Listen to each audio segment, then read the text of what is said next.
Maha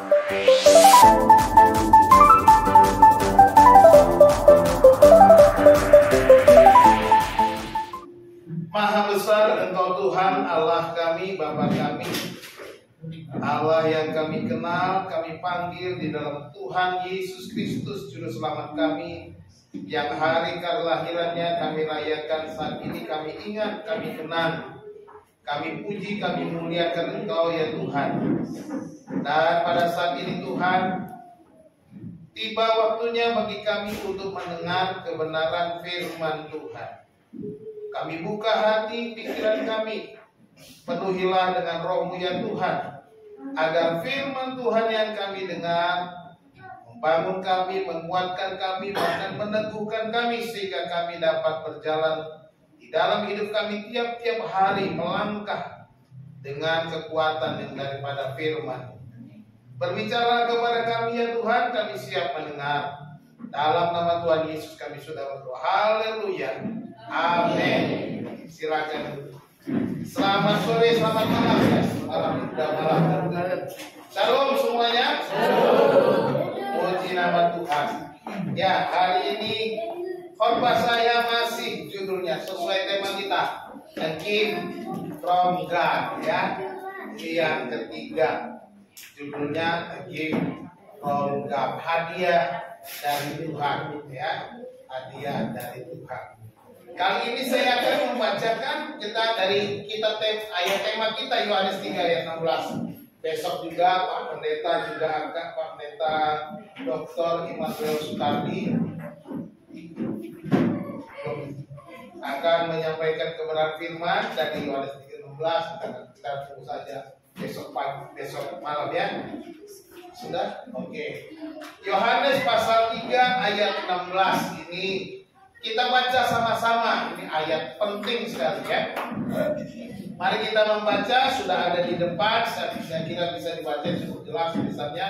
1, 2, 3. Karena begitu besar kasih Allah akan dunia ini, sehingga Ia telah mengaruniakan anaknya yang tunggal buat itu, supaya setiap orang yang percaya kepadanya tidak binasa, melainkan beroleh hidup yang kekal. Amin. Haleluya. Yang sudah hafal ayat ini silakan berdiri. Yang sudah hafal silakan. Malah ada yang duduk juga Pak. Yang sudah hafal semua berdiri. Ada yang hafal? Ya, coba berdiri yang hafal. Coba berdiri semua yang hafal. Berapa orang? 1, 2, 3, 4, 5. Coba di close. 5 ya? Ayo, mari kita yang 5 orang ucapkan bareng-bareng. 1, 2, 3. Yohanes 3 ayat 16. Karena begitu besar kasih Allah akan dunia ini, sehingga Ia telah mengaruniakan anaknya yang tunggal, supaya setiap orang yang percaya kepadanya tidak binasa, melainkan beroleh hidup yang kekal. Haleluya. Silakan dulu, terima kasih. Ya, saudara-saudara yang dikasihi Tuhan, ayat ini merupakan kesimpulan dari seluruh isi Alkitab. Dari kitab Kejadian sampai kitab Wahyu, dari Kejadian pasal 1 sampai Wahyu pasal 20. Kita lihat dulu. 20, cek dulu. Ayo, ngintip dulu. Ayo, Wahyu sampai pasal berapa? Waduh, 20? Iya, kurang 1. Ya, 22 ya. 22 ya. Isi dari kita seluruh Alkitab, Kejadian pasal 1 ayat 1 sampai Kejadian 22 sampai Wahyu 22 ayat terakhir itu intinya ini. Yohanes 3 ayat 16. Pemberian Tuhan, anugerah Tuhan, kasih karunia Tuhan. Ini. Jadi segala yang diceritakan mulai dari kitab Kejadian, penciptaan, kejatuhan manusia, pemilihan satu bangsa, sampai kepada turunnya Yesus, kemudian sampai ke akhir zaman itu berbicara tentang anugerah dari Allah. Ya, ini kesimpulan dari sebuah ayat. Dan juga Kejadian 3 ayat 15 sudah dijanjikan, ya kan? Dan digenapi di dalam Yohanes 3 ayat 16. Siapa yang masih ingat Kejadian 3 ayat 15? Isinya tentang apa itu? Tentang aja lah. Hukuman kepada siapa? Halo. Tuh pada sering banget saya pas ini ayat. Pada ular. Iya. Ya. Isinya, aku akan mengadakan permusuhan antara engkau dan perempuan ini, antara keturunanmu dan keturunannya. Keturunannya akan meremukkan kepalamu, dan engkau akan meremukkan tumit keturunan perempuan. Bukan tumitnya perempuan, keturunan perempuan. Ya, itu dia. Perhatikan dibaca. Nah, itu menggambarkan ada nubuat bahwa ada satu peristiwa di mana kepala ular, simbolis si iblis, akan diremukkan, akan dihancurkan oleh keturunan perempuan, seorang keturunan perempuan, dan itu digenapi di dalam Yesus Kristus di atas kayu salib. Saudara-saudara, ada seorang yang bernama Ted Turner. Ted Turner ini dia seorang perintis dalam dunia siaran yang sangat sukses. Pada suatu kali dia menanyakan kepada seorang sahabatnya, seorang direktur dari Carnegie Corporation. Itu Carnegie Corporation ini terkenal sebagai yang suka nyumbang-nyumbang, kasih beasiswa dan lain sebagainya. Namanya Fatan Gregorian, ya. Ted Turner berkata kepada sahabatnya, dia bilang begini, kau adalah pengumpul dana yang hebat. Berapa pemberian terbesar yang pernah kau dapatkan? Ditanya oleh Turner kepada Gregorian. Lalu Gregorian menjawab, ya ada yang memberi $500 juta. Wow, bukan 500 juta rupiah. Hello, Bapak Dasi, oke. Yo, anak-anak mau turun, silakan. Ada $500 juta. $500 juta itu seberapa banyak ya? Banyak banget lah pokoknya. $1 sekarang 15.000, kalau dikali 10.000 aja udah 500 juta dikali 10.000. 500 juta nolnya berapa? Nolnya juta 6 tambah 500 8. Tambah 10.000 tambah nolnya 4 lagi. Kalau kali 10.000 berarti 5 triliun ya. Itu dia pernah dapat. Lalu kemudian Ted Turner bilang, sekarang aku mau memberi $1 miliar. Dan dia memberikan $1 miliar kepada Carnegie Corporation, ya. Dalam suatu peristiwa di sebuah stasiun televisi, dia memberi $1 miliar. Dan kemudian Ted Turner bukan hanya itu, dia juga memberikan $100 juta per tahun untuk membayar program-program PBB selama 10 tahun. Luar biasa Ted Turner ini. Ya. Betapa hebat, betapa kaya orang ini, bisa memberi dengan triliunan rupiah kepada orang lain. Tetapi saya mau katakan, apa yang Allah lakukan, apa yang Allah berikan lebih besar daripada Ted Turner. Dia memberikan anaknya yang tunggal. Yesus adalah hadiah yang terbesar, lebih besar dari segala pemberian yang dapat diberikan oleh orang manapun. Yesus adalah hadiah yang tidak tertandingi. Yesus adalah pribadi, hadiah dari Tuhan yang paling mulia. Kelahirannya di kandang, kematiannya di kayu salib, menjadi hadiah terbesar sepanjang zaman. Itu sebabnya saya sangat bersuka cita ketika mengambil tema ini bagi kita pada tahun ini, pada Natal ini. Give from God, hadiah dari Tuhan. Supaya apa? Supaya jemaat Tuhan, jemaat GPB segala bangsa dapat menikmati betapa hebat, betapa luar biasanya Tuhan. Dia memberi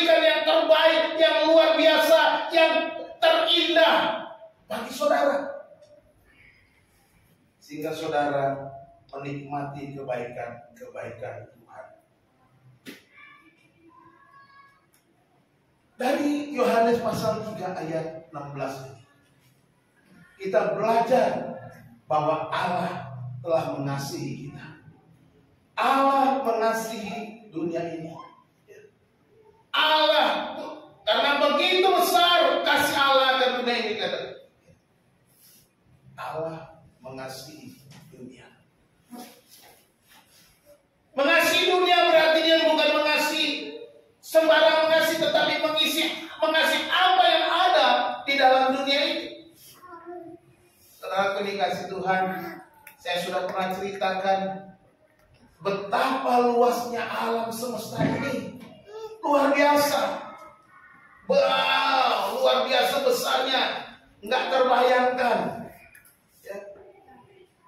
Kita mungkin bisa lihat bulan, lihat matahari, tetapi kalau kita mendekati matahari, bumi itu begitu kecil dibandingkan matahari. Kecil sekali. Bumi kita ini mengelilingi matahari yang begitu besar, sebuah bintang besar, kita panggilnya matahari. Tetapi sebenarnya bumi itu planet dari matahari yang kecil. Ada 9 planet mengelilingi matahari menurut para ahli. Walaupun katanya Pluto bukan lagi planet, ada yang bilang begitu. Ya, nanti kita tunggu saja tanggalnya. Ya. Yang jelas saya belajar waktu SMA dulu ke sekolah, ada 9 planet termasuk Pluto. Mengelilingi matahari itu planet-planet, dan 9 planet ini sudah diselidiki sampai sekarang. Cuma ada bumi yang punya penghuni. Walaupun ada yang bilang Mars ada penghuninya dan sebagainya, tapi belum terbukti ada kehidupan orang hidup di sana. Tanda-tanda kemajuan dari dulu Mars. Kalau di sana ada penghuninya, pasti ada perubahan. Seperti di bumi. Bayangkan Ciledug ini tahun 80-an saya masuk Ciledug ini, sepanjang jalan raya Ciledug tanah kosong semua, sekarang ruko semua. Ada perubahan, tapi masih ada perubahan kan? Nggak ada. Artinya bumi ada makhluknya, Mars belum tahu ada makhluk yang bisa. Saya katakan belum, tidak ada bukti bahwa Mars ada makhluk yang ada tinggal di sana. Allah mengasihi dunia ini. Karena apa? Karena saudara dan saya, karena kita ada di bumi ini. Itu sebabnya dia mengasihi dunia ini. Bukan karena apa-apa. Dari sekian banyak planet, dia perhatikan dunia. Saya sudah katakan, matahari ini ada di gugusan galaksi Bima Sakti. Galaksi Bima Sakti itu banyak bintang-bintang juga, jutaan bintang. Setiap bintang itu punya planet-planetnya sendiri seperti bumi itu, muter-muterin bintangnya. Bayangkan betapa luasnya Bima Sakti. Dan di dalam alam semesta ini bukan cuma Bima Sakti yang ada. Ada juga yang disebut galaksi Andromeda, dan dikatakan ada banyak galaksi lain yang sudah saya dengar namanya Andromeda. Jadi galaksi Bima Sakti, galaksi Andromeda, dan banyak galaksi lain. Artinya betapa luas alam semesta itu. Tetapi firman Tuhan berkata, karena begitu besar kasih Allah akan dunia ini, alam semesta yang maha luas ini, Allah memperhatikan saudara, Allah mengasihi saudara. Ini yang dilakukan.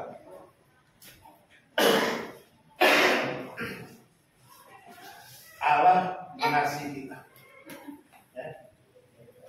Kata karena begitu besar kasih Allah akan dunia ini, seharusnya diterjemahkan karena Allah sangat mengasihi dunia ini. Dalam bahasa Inggrisnya ditulis for God so love. So love. So itu diterjemahkan begitu sangat. Love itu kata kerja, mengasihi. Karena Allah begitu mengasihi dunia ini. Terima kasih.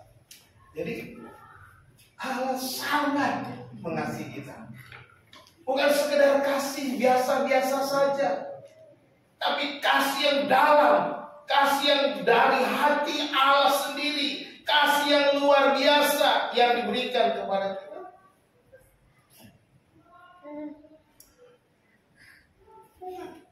Jadi kita lihat ini, Allah kasihnya begitu besar.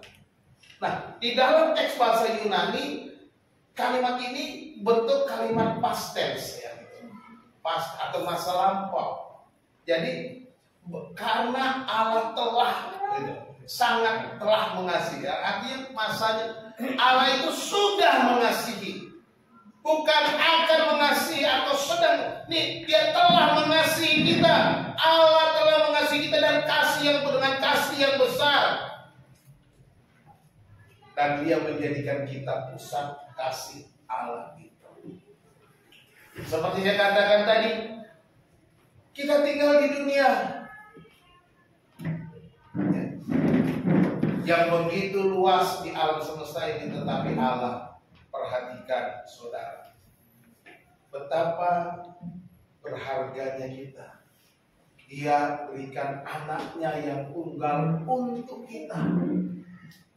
Ini menunjukkan bahwa kita adalah pribadi yang berharga di mata Tuhan. Kalau Dia memberikan yang terbaik, berarti Dia menilai saudara begitu berharga.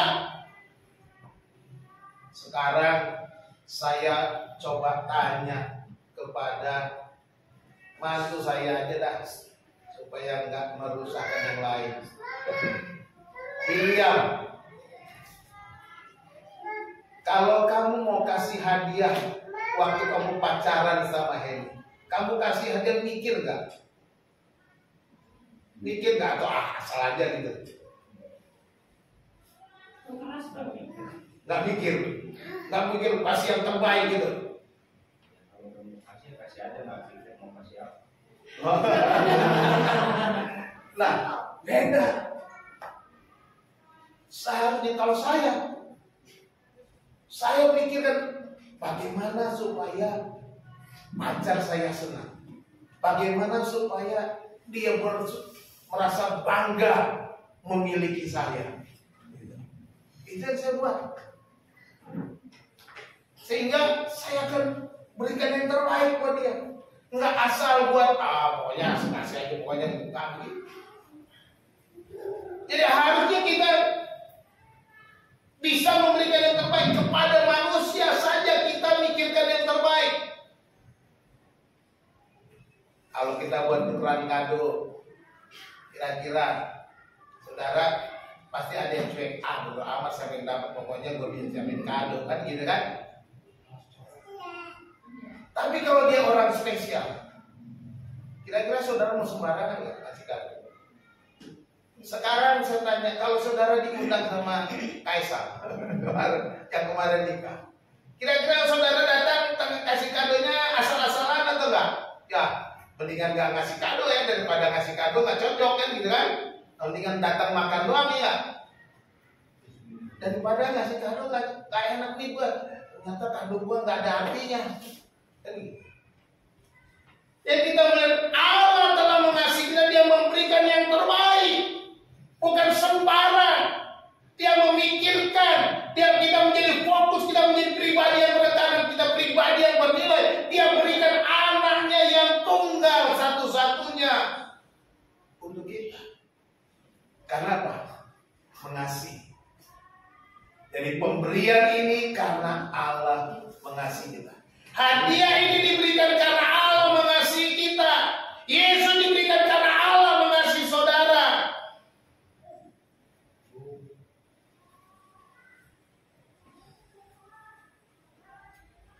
Dan yang kedua, dikatakan Allah telah memberikan anaknya. Pertama dia nyatakan kasih. Dia memberikan. Jadi kalau di dalam ayat ini, dalam Yohanes pasal 3 ayat 16 ini, ada dua kata kerja yang penting di situ. Pertama, Allah telah mengasihi. Yang kedua, Allah telah memberikan. Itu kata kerja yang digunakan di sana. Karena begitu besar kasih Allah. Kalau bahasa Indonesia bukan kata kerja ya, kasih Allah. Ya, seperti kata benda kasih. Tapi dalam bahasa aslinya karena Allah sangat mengasihi dunia ini, kata kerja. Sehingga Dia telah memberikan, katanya. Dasarnya kasih, kemudian ada pemberian yang diberikan kepada kita, yaitu anaknya yang tunggal. Diberikan anaknya yang tunggal. Sehingga Ia telah mengaruniakan anaknya yang tunggal.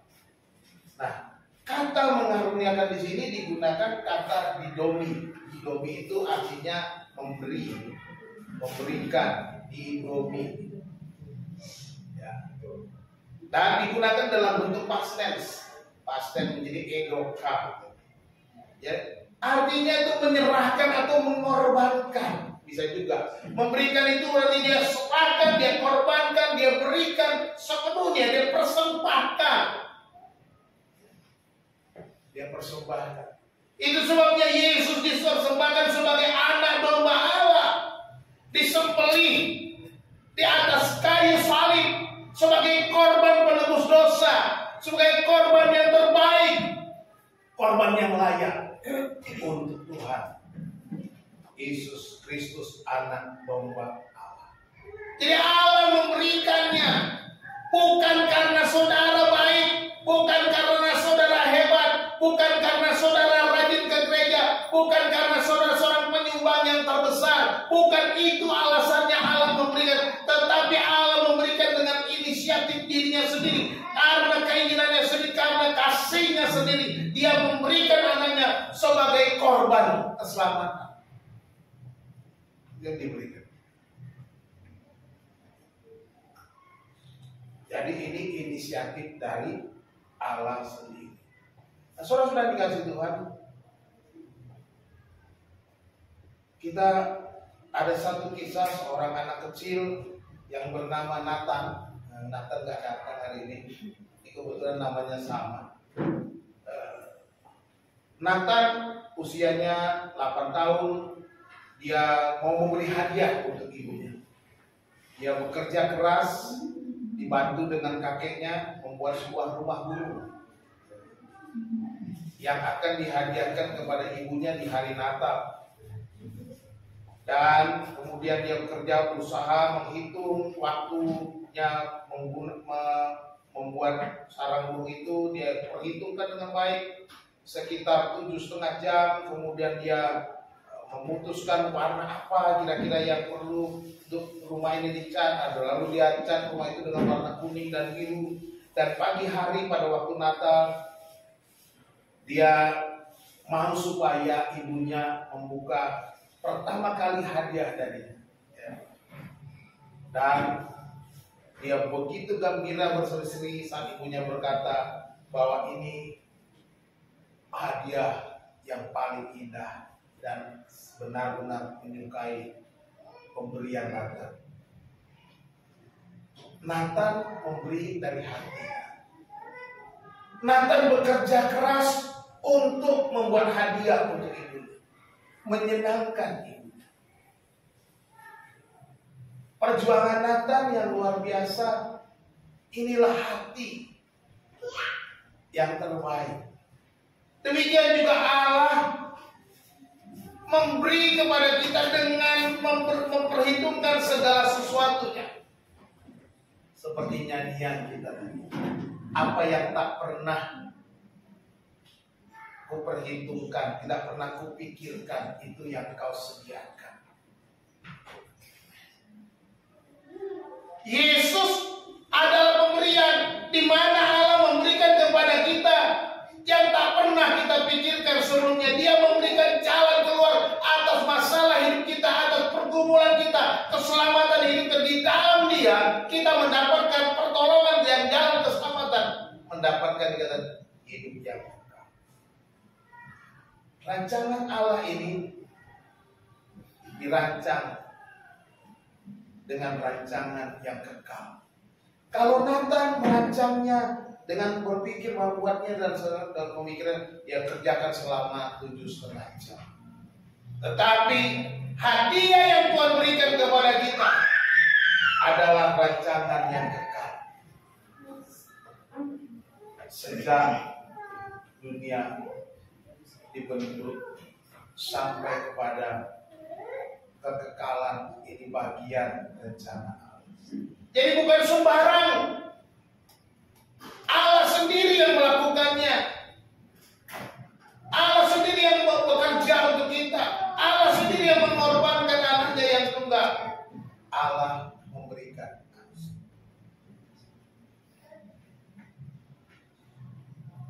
Untuk apa? Untuk apa Allah mengasihi dunia ini? Dan untuk apa Ia memberikan anaknya yang tunggal? Ayat Yohanes 3:16 ini menjelaskan supaya setiap orang yang percaya kepadanya tidak binasa, melainkan beroleh hidup yang kekal. Allah mau supaya kita diselamatkan. Allah mau supaya sebanyak mungkin orang diselamatkan. Allah mau supaya saudara dan saya selamat. Ini yang menjadi tujuan gift from God, hadiah dari Tuhan. Dia memberikannya untuk menyelamatkan kita. Kita lihat di sini bahwa Allah mau supaya setiap orang yang percaya kepadanya tidak binasa, melainkan beroleh hidup yang kekal. Jadi kita lihat di sini tujuan Allah adalah keselamatan atau hidup yang kekal itu. Supaya setiap orang yang percaya, syaratnya cuma satu, percaya. Percaya maka tidak binasa dan beroleh hidup yang kekal. Dengan kata lain saya mau katakan, tidak percaya sama dengan binasa dan tidak beroleh hidup yang kekal. Ini jelas. Tinggal itu aja pilihan. Mau percaya atau tidak. Kasihnya sudah diberikan, anaknya sudah dikorbankan, sudah dipersembahkan. Sekarang kamu percaya atau tidak? Artinya kau mau terima nggak nih hadiah yang sudah kuberikan? Kalau hadiah sudah kuberikan kau nggak terima, maka kau nggak dapat apa-apa. Kira-kira begitu. Ya. Jadi tujuan Allah adalah keselamatan dan juru. Maka syaratnya adalah percaya. Kata percaya ini dikata pisteo. Bahasa Yunaninya artinya beriman, itu peristiwa percaya atau jadi kata yang sama. Jadi syarat untuk mendapatkan hadiah itu percaya saja bahwa Yesus sudah mati bagi dosa-dosa saudara. Itu saja.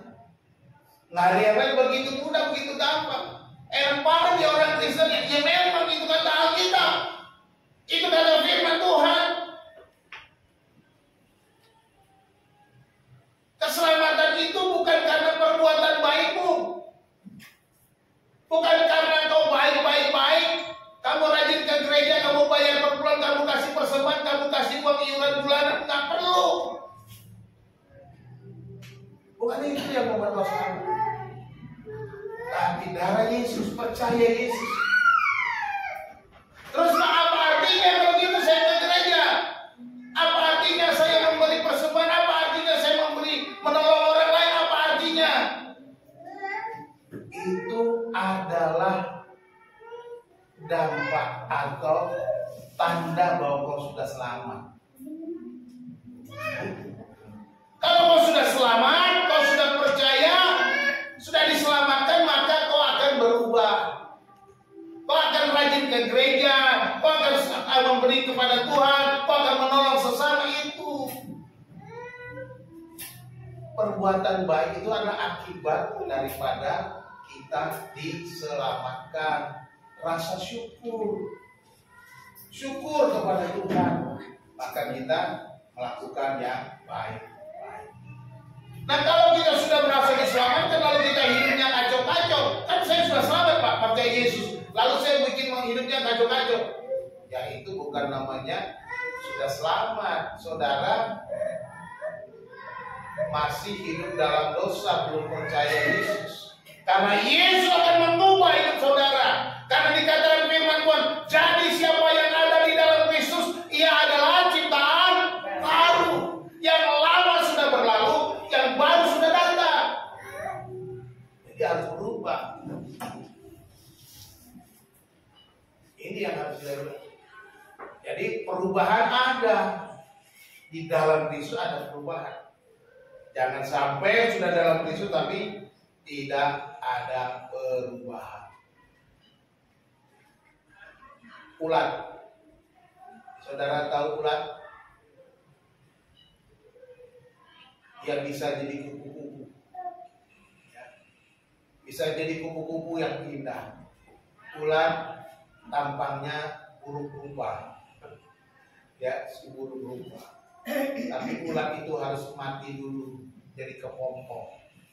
Lalu kemudian dia berubah menjadi kupu-kupu yang indah. Demikian juga kita.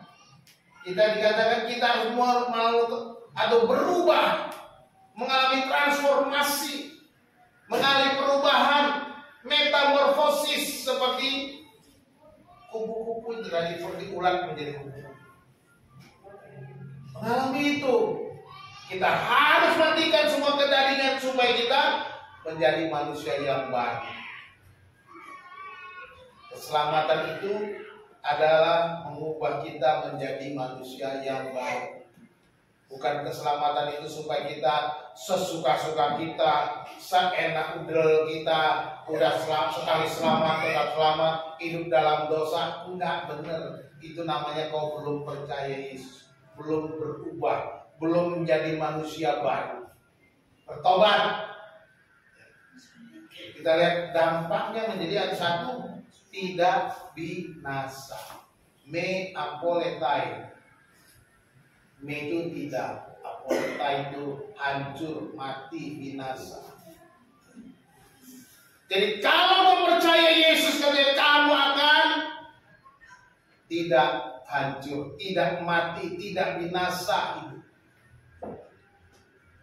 Me apoletai. Jadi jelas sekali janji Tuhan, firman Tuhan kepada kita, kepada siapa saja, kalau engkau mau hidupmu bisa hidup kekal, maka kamu harus menerima Yesus, percaya kepada Yesus. Karena kalau tidak, kau pasti binasa. Orang-orang yang di luar itu pasti binasa. Kok bisa, Pak? Ya itu kata Alkitab, bukan kata saya. Ya. Orang mau protes ya protes Alkitab aja, nggak apa-apa, silakan. Alkitab yang maksud saya percaya Alkitab firman Tuhan. Jadi jangan sia-siakan hidup. Yang kedua dikatakan hidup yang kekal. Itu zoe aionion. Zoe itu dari kata zoe dan aionion itu dari kata aionios. Ya. Zoe itu berbicara tentang hidup secara fisik dan juga secara spiritual. Ya. Ada dua kata, ada bios dan zoe. Yang penting ya, karena ada psike juga sering terjemahkan hidup. Tapi dua kata ini menjadi penting karena sudah kenal. Anak-anak sekolah pasti tahu namanya ilmu biologi, ya kan? Dari kata bios dan logos, ilmu yang mempelajari tentang makhluk hidup. Karena bios itu artinya hidup. Itu bios. Bios itu berarti hidup, bertumbuh, berkembang biak. Nah itu bios, cuma sampai di situ. Bicara spiritual itu zoe, hidupnya secara fisik dan juga secara rohani. Hidup yang Allah miliki, yang punya Allah sendiri, yang dihembuskan oleh Allah kepada Adam ketika diciptakan pertama kali, itu zoe. Ada hidup spiritual. Makanya kita berbeda dengan makhluk hidup yang lain. Beda dengan tumbuh-tumbuhan. Tumbuh-tumbuhan itu bios. Hidup, bertumbuh, berkembang, bisa beranak pinak, kan, bisa berbunga dan sebagainya. Binatang juga begitu, bertumbuh, berkembang, beranak pinak, bisa banyak. Itu binatang. Manusia juga bisa berkembang, beranak pinak, bisa banyak. Tapi manusia punya zoe. Bedanya nih. Tumbuhan nggak punya zoe. Binatang nggak punya zoe. Ya. Karena Tuhan menciptakan kan udah jadi, tumbuhan juga jadi, gitu aja. Nggak dihembuskan nafas Tuhan. Adam diciptakan, dibentuk dari tanah, dihembuskan nafas Allah, baru dia bisa hidup. Itu bedanya. Ada zoe. Dan dikatakan zoe ini mati pada waktu Adam dan Hawa jatuh ke dalam dosa. Ketika Allah berfirman kepada Adam dan Hawa, jangan kamu makan buah itu, pasti kamu mati. Dan Hawa tergoda. Akhirnya dia menuruti bujuk rayu si iblis yang datang melalui ular. Dan kemudian Hawa pun melihat, betul juga enak banget nih buah, kayaknya bagus makan. Dan mereka mati, zoe-nya mati, udah saling. Zoe-nya mati, fisiknya, tapi biosnya masih. Tapi biosnya akhirnya mati juga, ada umur, batasan umur. Walaupun manusia awal-awal ratusan tahun, sekarang dibatasi 70, 80, ada yang 90, juga ada yang 100 sekarang. Tapi zoe-nya sudah mati. Dan Kristuslah yang memberikan zoe itu kepada kita. Seperti saya sudah pernah kutip dalam 1 Yohanes pasal 5 ayat 12. Barang siapa memiliki anak, ia memiliki zoe. Barang siapa tidak memiliki anak, ia tidak memiliki zoe. Itu jelas.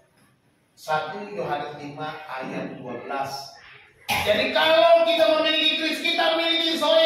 Zoe itu ada di dalam anak, katanya. Zoe itu hanya ada di dalam Kristus. Zoe itu hidup yang dari Allah, itu hanya ada dalam Yesus, tidak ada di dalam yang lainnya. Kalau saudara pergi mencari kemanapun, nggak ada. Hanya di dalam Kristus. Sekali lagi, nanti itu kata firman Tuhan 1 Yohanes 5, saudara baca ayat 11, 12, 13. Dijanji kita diberikan hidup yang kekal. Aionios itu artinya kekal selama-lamanya. Dan akhirnya apa?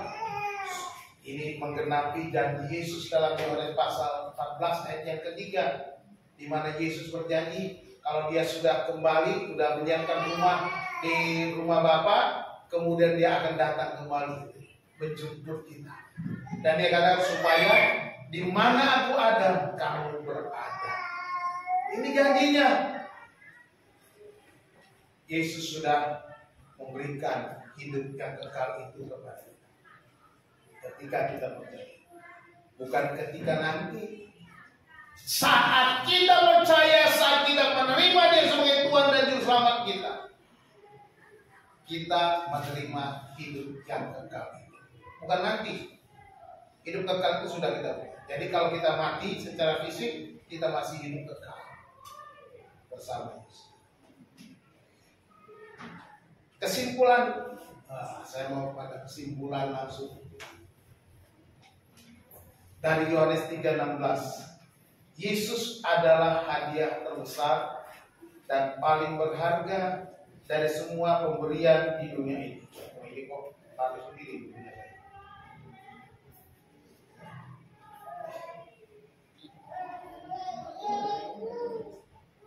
Dari semua pemberian di dunia, dan melaluinya semua orang dapat hidup yang kekal.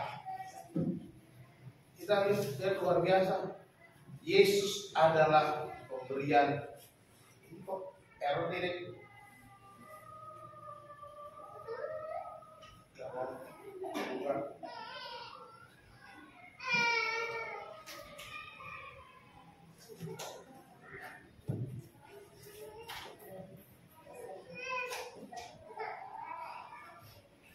Penerapan apa yang harus kita lakukan?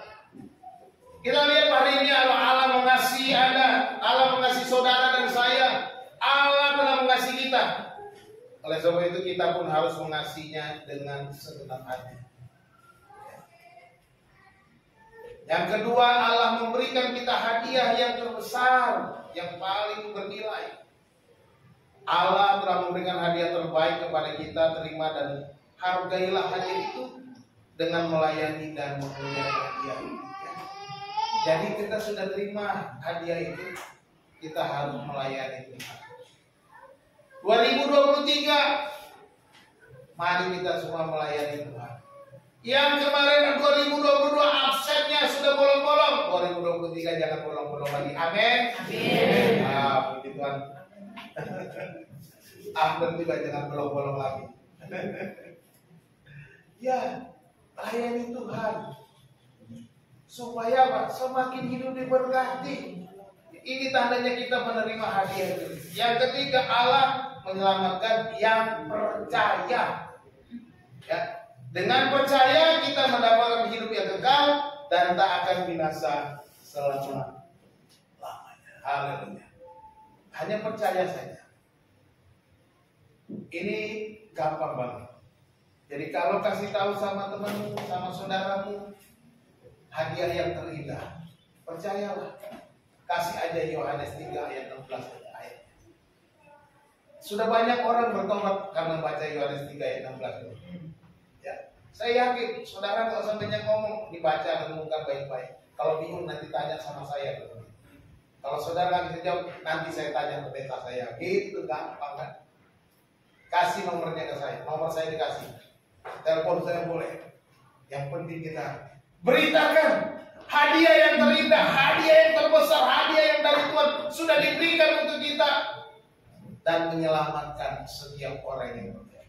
Tuhan Yesus memberkati kita. Selamat hari Natal. Mari kita berdoa. Bapa Surgawi, terima kasih, kami bersyukur kepadamu.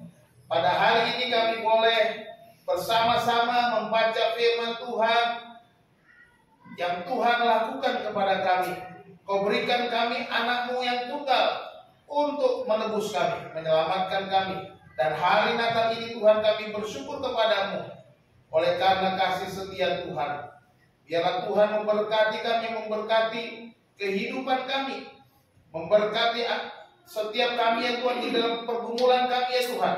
Kami bersyukur ya Tuhan bahwa kami boleh memasuki tahun 2022 ini sampai pada saat ini. Semua karena anugerah Tuhan. Kami yakin dan percaya semua ini adalah rencana Tuhan bagi kami. Dan kami mohon ya Tuhan, berikanlah kami kekuatan menghadapi tahun-tahun yang akan datang, hari-hari yang akan kami lalui. Berikanlah kami iman yang kuat supaya kami berjalan dalam kemenangan. Dan kami mau supaya hidup kami bernilai. Kami boleh memberikan, mempersembahkan hidup kami sebagaimana Engkau telah lebih dulu memberikan hidup-Mu bagi kami. Terima kasih Bapa di surga, terima kasih untuk firman Tuhan. Biarlah Kau memberkati umat-Mu ya Tuhan. Dan hamba-Mu berhenti berbicara, biarlah Roh-Mu terus berbicara kepada kami hari lepas hari. Mengingatkan kami hadiah yang terindah yang Tuhan sudah berikan. Terima kasih Bapa surgawi, terpujilah Engkau. Kami bersyukur dan berdoa hanya dalam nama Yesus Tuhan kami. Haleluya. Amin.